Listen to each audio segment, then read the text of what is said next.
La perte de poids ne se résume pas à un problème de diététique. Alors, mon histoire du poids, pour commencer, c'est une histoire de longue date, de toute une vie. Surtout à partir de l'adolescence, on va dire. J'ai eu 3 enfants, donc ça a été, on va dire, au long de ma vie, du yo-yo. En fait, j'arrivais à redescendre à un poids normal, mais systématiquement, ça remontait. À partir de l'âge de 45, 48, ça n'a plus fait que monter, monter, monter, monter, monter. Je n'arrivais absolument à ne plus rien diriger. C'était devenu impossible. On s'aperçoit qu'en effet, l'après-ménopause aidant, ça commence à être très compliqué à gérer. Et là-dessus se greffaient des problèmes de dysbiose intestinale qui devenaient en soi vraiment très polluants. Et évidemment, le poids augmentant, tout ça, ça fait un mélange qui, au bout d'un moment, nous met dans une situation qu'on ne peut plus supporter. Enfin, moi, je ne pouvais absolument plus le supporter. La rencontre avec mon hypnothérapeute s'est faite tout à fait par hasard, par l'intermédiaire d'une personne, en parlant simplement. Il faut savoir que de métier, je suis diététicienne, mais que je n'exerçais plus depuis longtemps, mais que, évidemment, les méthodes de perte de poids, souvent je les regardais d'un peu loin parce que je les connais toutes et que bien évidemment, elles sont loin d'être valables, souvent même très délétères. Donc j'ai regardé ça d'un petit peu loin, donc j'ai rencontré cette personne comme ça, pas dans son cabinet, juste en discussion. Et ça m'a paru, on va dire, tout à fait ça tenait vraiment la route, ce qu'elle m'expliquait. Elle m'a expliqué qu'elle faisait un peu d'hypnose de manière à expliquer cette nécessité en fait de prendre le problème dans sa globalité, ce que j'ai trouvé très bien, parce qu'en fin de compte, c'est vrai qu'en tant que professionnel entre guillemets de santé et de la nutrition, souvent on n'a pas cette possibilité-là de pouvoir travailler ce côté psychologique. Et c'est souvent en fin de compte là où le bas blesse. J'ai pris rendez-vous chez elle. J'ai mis 3 mois à avoir mon rendez-vous, mais j'ai patienté. J'ai eu 4 séances avec elle. Alors, je dois tout de suite te dire que la première fois que je suis allée la voir, je ne savais pas trop à quoi m'attendre quand même. Elle n'était absolument pas rentrée dans les détails.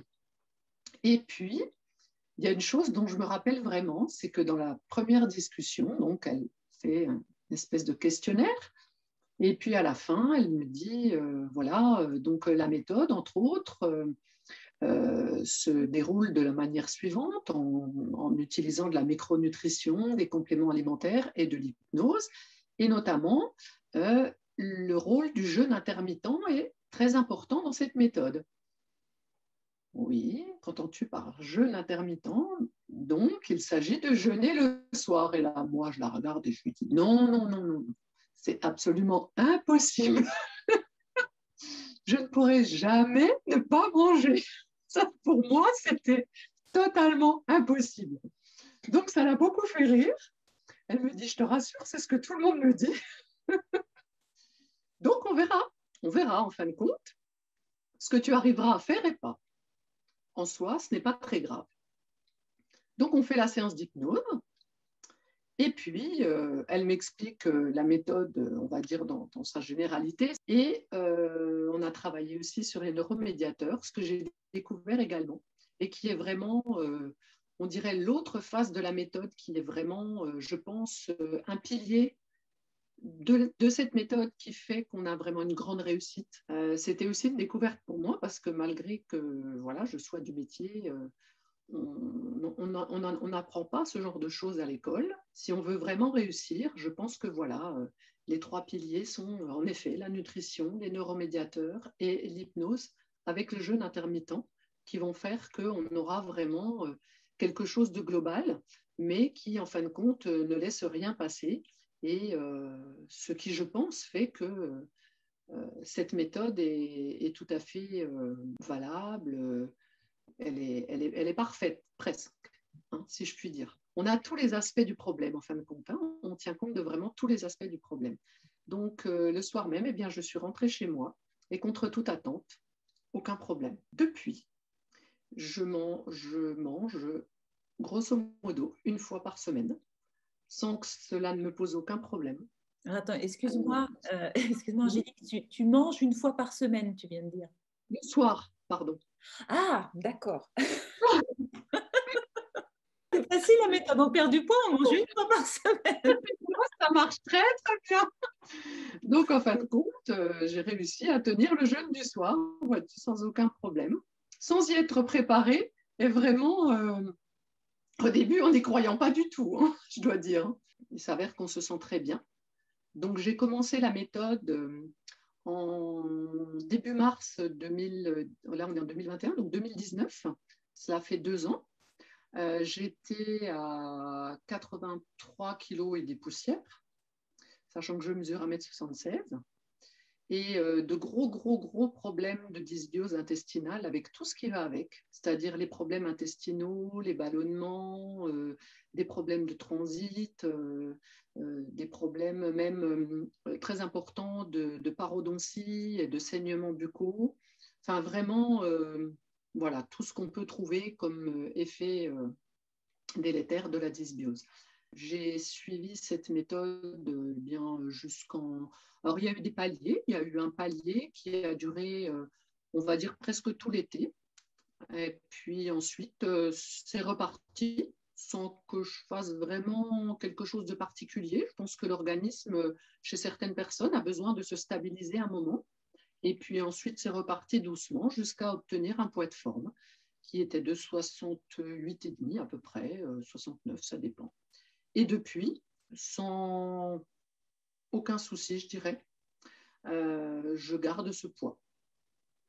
Donc vraiment sans faire quelque chose de particulier. Et pour moi qui souffrais de dysbiose également, ça m'a permis, je pense, entre autres, de pouvoir l'atténuer fortement.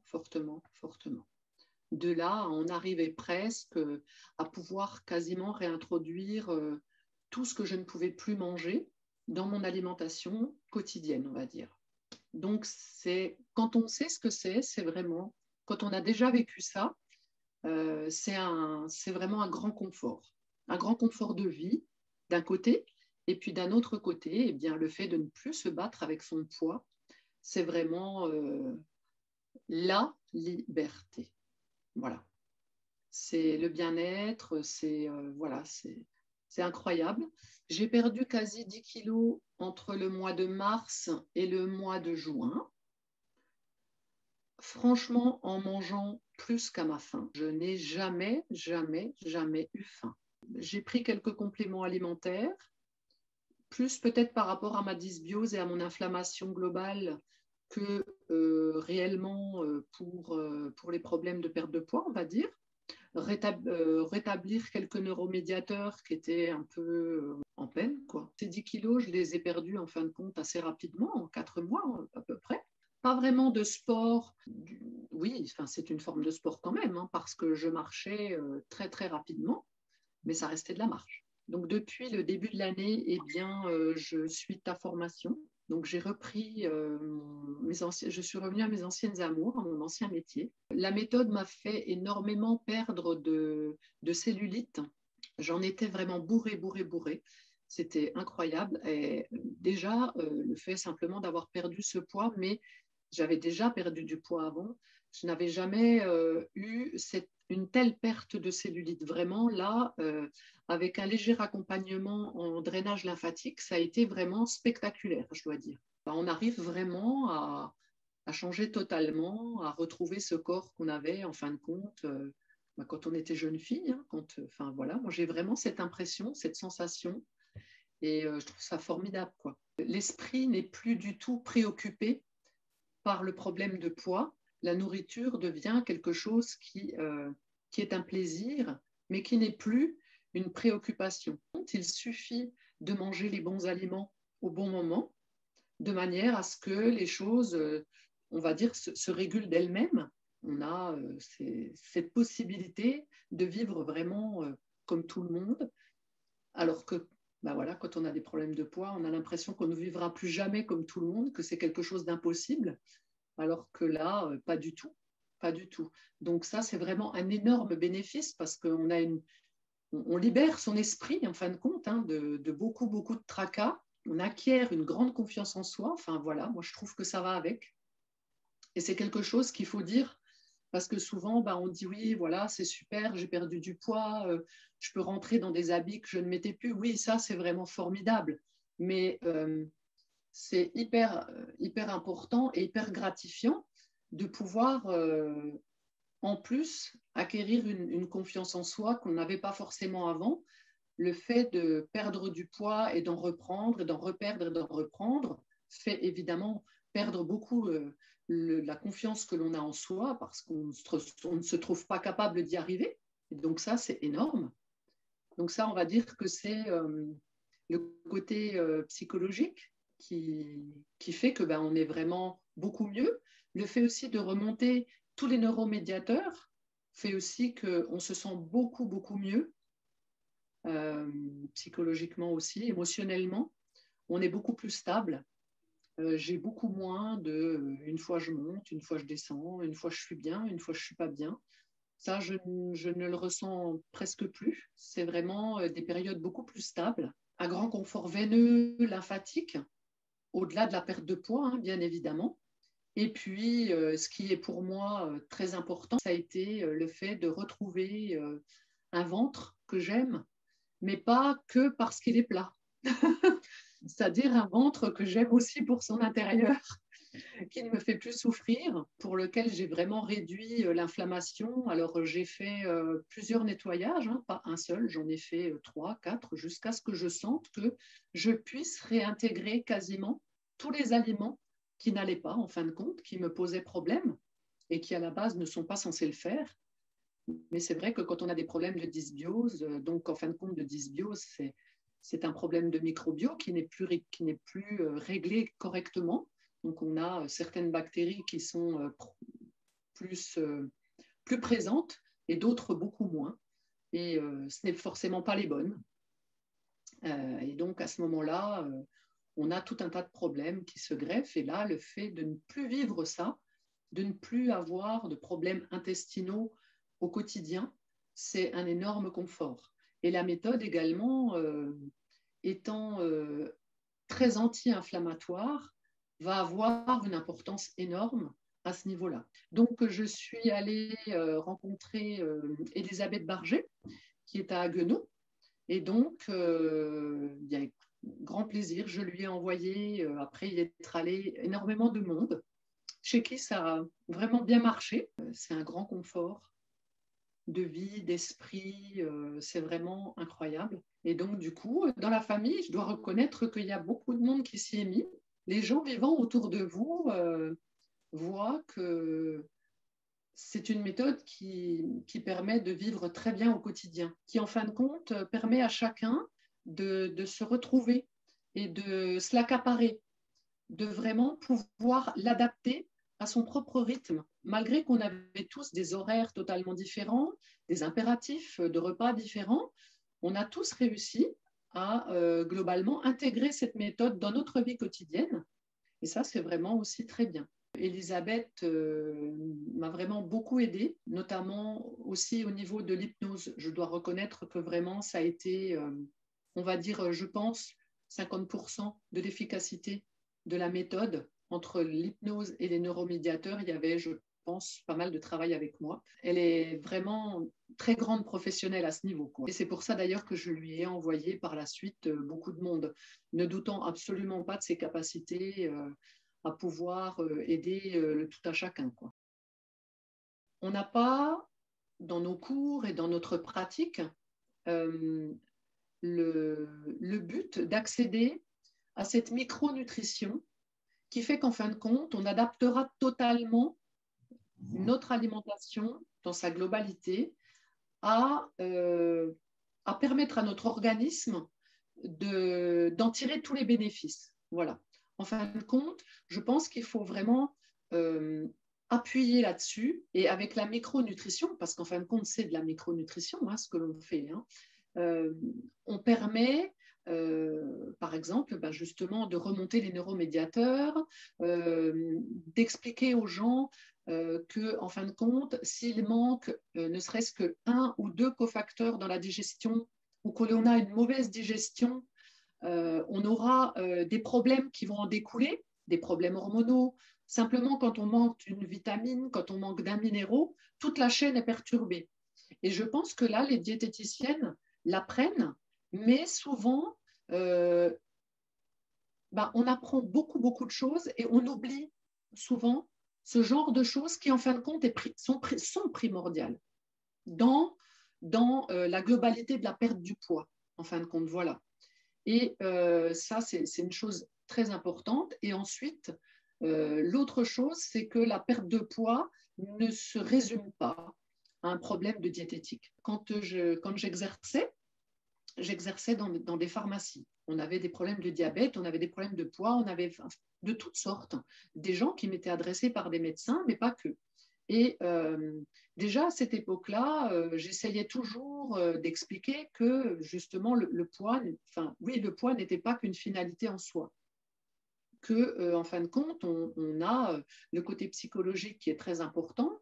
Et puis ensuite, dans ta méthode, le fait d'y intégrer l'hypnose, je pense que ça permet d'englober un pilier, quelque chose de plus qui va permettre de pouvoir traiter le problème du poids dans sa globalité. Et de ne pas laisser quelque chose de côté, ce quelque chose faisant que, au lieu d'avoir 90% de réussite, on n'en aura que 50%, parce qu'en fin de compte, on se retrouve démuni face à une personne chez qui ça ne fonctionne pas. Alors que là, on a beaucoup plus de moyens à notre portée pour aider la personne à lui faire comprendre que le poids, c'est juste sa propre vitrine. Et qu'en fin de compte, tout ce qui est à l'intérieur est, je ne vais pas dire presque plus important, mais oui, pour être heureux et vivre correctement, oui. Et c'est pour ça que je pense qu'en fin de compte, les diététiciennes, oui, devraient vraiment avoir accès à cette formation parce que c'est une autre manière de regarder le problème de poids, mais pas que, hein, les problèmes intestinaux, les problèmes inflammatoires. Et là, je me rends compte qu'en fin de compte, on a même une fenêtre d'ouverture qui commence à vraiment s'agrandir sur toutes les maladies auto-immunes, on va dire, ou les maladies inflammatoires dans leur globalité, que, en fin de compte, le métier de la diététique ne voit pas. Ce sont des personnes qui ne font pas partie de notre patientèle. Voilà, tout simplement. Des personnes qui ont, par exemple, une fibromyalgie ou une sclérose en plaques. Voilà, ce sont des personnes que jamais on n'aurait pu penser pouvoir aider un jour. Et on se rend compte là qu'avec le travail, les études qui sont faites sur les problèmes inflammatoires, sur les problèmes de perméabilité intestinale, que la méthode prend largement en considération, là, on se rend compte qu'en fin de compte, on a une ouverture sur le champ des possibles qui est incroyable et c'est ce qui aussi, moi, fait que je suis passionnée par ce que j'apprends de nouveau parce qu'en fin de compte, toutes ces choses-là, toutes ces données-là, en diététique, on ne l'apprend pas vraiment ou alors on le survole. C'était de donner les clés aux gens, aux personnes qui viennent nous voir, de manière à ce qu'elles puissent on leur donne la clé, mais c'est à eux d'ouvrir la serrure et de faire fonctionner la machine correctement en fin de compte. On leur donne les connaissances, on leur transmet nos connaissances, on les aide par le biais de l'hypnose, par exemple, pour les aider sur tout ce côté émotionnel, psychologique, qui prend une grosse part des problèmes de poids. Puis d'un autre côté, c'est formidable de pouvoir leur aider les gens à, en fin de compte, pouvoir contrôler leur alimentation, mais en connaissance de cause. Mais c'est vrai que je me rappelle de ma première conversation avec Elisabeth, et je pense qu'elle ressentait un peu cette retenue que j'avais. Et parce que, voilà, quand on ne connaît pas ta méthode, pour nous, c'est une méthode parmi tant d'autres. Hein. Et elle me dit, je lui dis, mais bon, je suis diététicienne, donc il va falloir que ça tienne la route quand même, un minimum. Et elle me dit, eh ben, ne t'inquiète pas, des diététiciennes, j'en ai souvent. Et là, sur le coup, je me suis dit, bon, d'accord. Donc la preuve qu'en fin de compte, il ne suffit pas de connaître les tenants et les aboutissants de l'alimentation, et que ce n'est pas du tout une fin en soi, et que c'est là où on voit vraiment que la méthode est efficace parce qu'elle est globale. Et que malgré qu'on soit diététicienne, on ne sait pas toujours gérer ces problèmes d'inconscience, ces blocages, ces neuromédiateurs, etc., etc. Donc, c'est ce qui fait qu'en fin de compte, oui, ça représente vraiment l'efficacité dans sa globalité, quoi. La méthode c'est mieux pour la santé.